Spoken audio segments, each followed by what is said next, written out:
The Birds on Farms program is protecting woodland bird species by monitoring their populations and working with landholders. Approximately 25% of Australia's temperate woodland bird species are either listed as threatened or in significant decline. The main reason for the decline in the woodland birds is the loss and fragmentation of their habitat.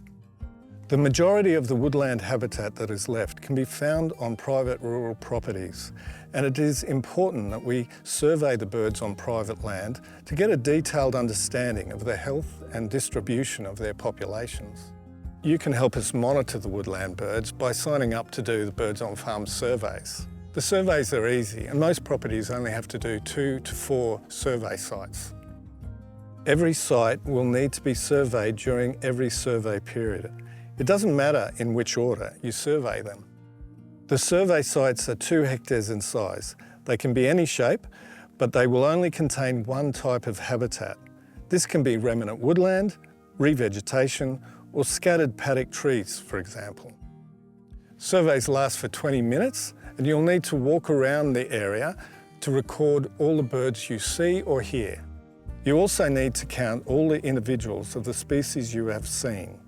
This means that you can end up with a list of, for example, 2 Australian magpies, 4 superb fairy-wrens, 2 crimson rosellas, and 1 magpie lark. All the data will be recorded in Bird Data, which is the database operated by BirdLife Australia. There are 2 ways you can enter the data. You can either record the data directly in the Bird Data app on your phone, or you can use pen and paper in the field and enter the data on the Bird Data website when you get home. We have separate instructions on how to enter data in Bird Data. It is important that you only record the species that you see or hear in your survey area. Even if a bird is sitting only 1 metre outside the area, you cannot record it. You also shouldn't record any birds you see or hear before or after the 20-minute survey period.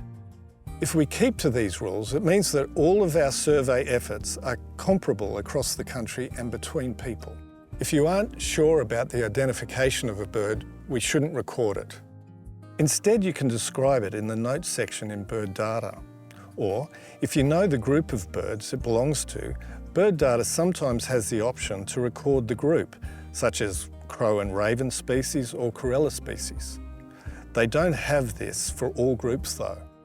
Birds that are flying overhead can be recorded if they're using the habitat.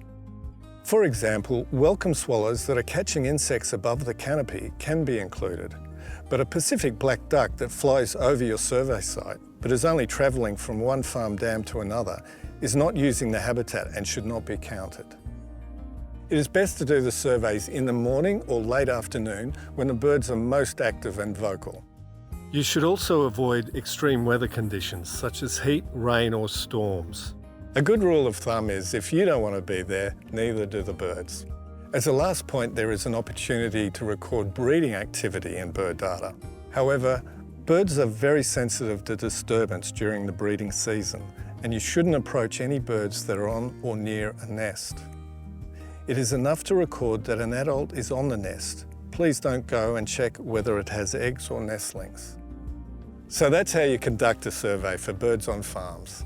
Remember, bird watching is a skill, and you will get better at it each time you're out there. Enjoy the birds.